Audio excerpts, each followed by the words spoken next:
Jesus said, "Man cannot live on bread alone, but from every word that proceeds from the mouth of God." You're listening to Daily Truth. Recall the former days. After you were enlightened, you endured a hard struggle with sufferings, sometimes being publicly exposed to reproach and affliction, and sometimes being partners with those so treated. Because you had compassion on those in prison, and you joyfully accepted the plundering of your property, since you knew that you yourselves had a better possession and an abiding one. One of the things that we must do in the midst of tragedy is trust in the sovereignty of God. The temptation is to fall on one side of the road or the other. There are at least two primary ditches that we can wind up in if we are not careful, if we are not doctrinally sound. On the one hand, we can wind up in the ditch that says that God simply is weak. And we try to dress this view up because we know that it sounds blasphemous, which it is. We attempt to dress this view up, God being weak. Suffering happens because God's too weak to do anything about it. The way that we communicate that in such a fashion that we don't sound like complete heretics is that we say, well, it's not so much that God couldn't do otherwise. It's not so much that God lacks the ability or the power. It's just that God so values human free will that in the garden, before sin ever entered the world, God made a deal with man and with himself that he would never, ever, ever override at any level whatsoever the free choices of people. In which case, why pray? See, that's the irony. So many people say that if God is sovereign and has already determined what he wills, he's already made up his mind, as it were, then why pray?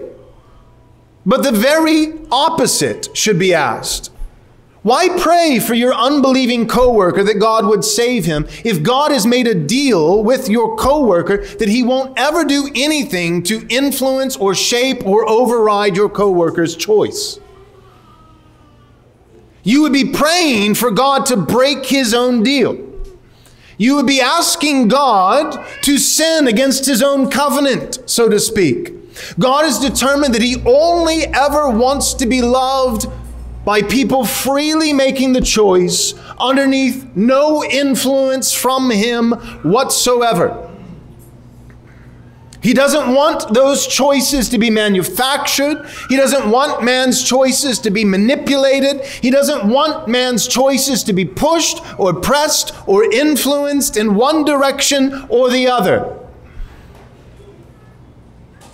If that's the case, then there's no point in praying for your coworker to be saved by God. There's also no point in praying practical prayers, temporal prayers, for the safety and protection and well-being of your family. Right? If you're going on a road trip, don't bother praying for traveling mercies, whether that's a funny term or not. Don't pray that God would protect you. Because praying for protection is a prayer that asks God not only to influence your driving, but the driving of all the thousands of people you're going to pass along the way. And God won't do it. God would rather your family get hit by a semi-truck and you all burn alive in the van than influence and override the free will of that truck driver who drank too many beers before getting on the road. God cares more about the free will of the drunkenness of the truck driver than the safety of your family. Yeah, I hate that doctrine. I hate that doctrine. No, God is sovereign. He is not weak, And he has not bound himself in some kind of deal with human choice to where he cannot move and determine what he wills in his world. That's one ditch. The other ditch is simply to believe that God is cruel. And there are some, fewer, but some who would say, yes, God is sovereign over all things, and he most certainly is omnipotent, all-powerful.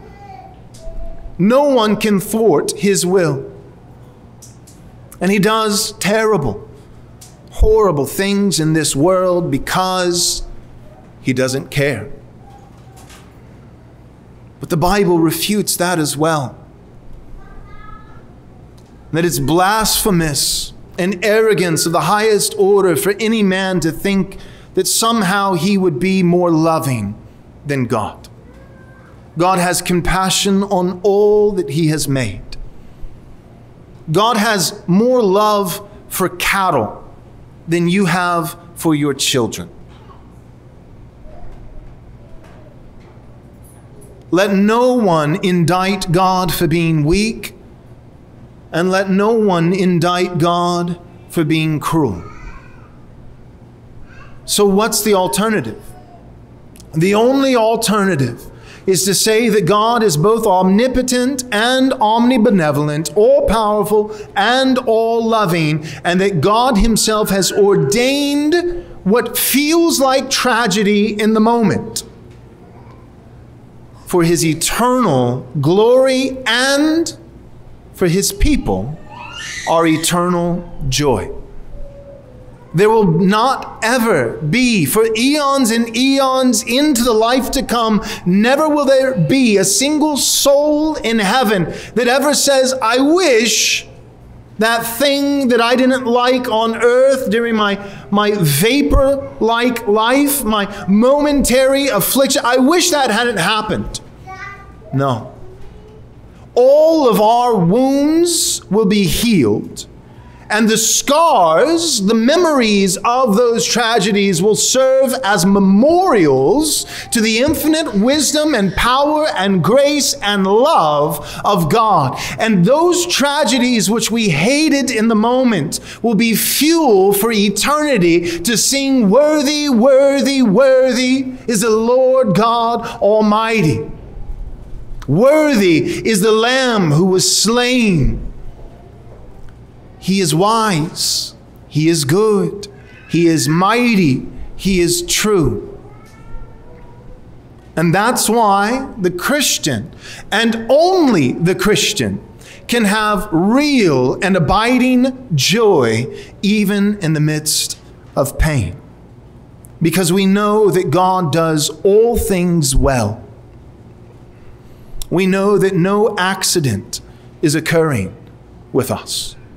We know that everything is by design, and all his designs are good. Wait. Hold it.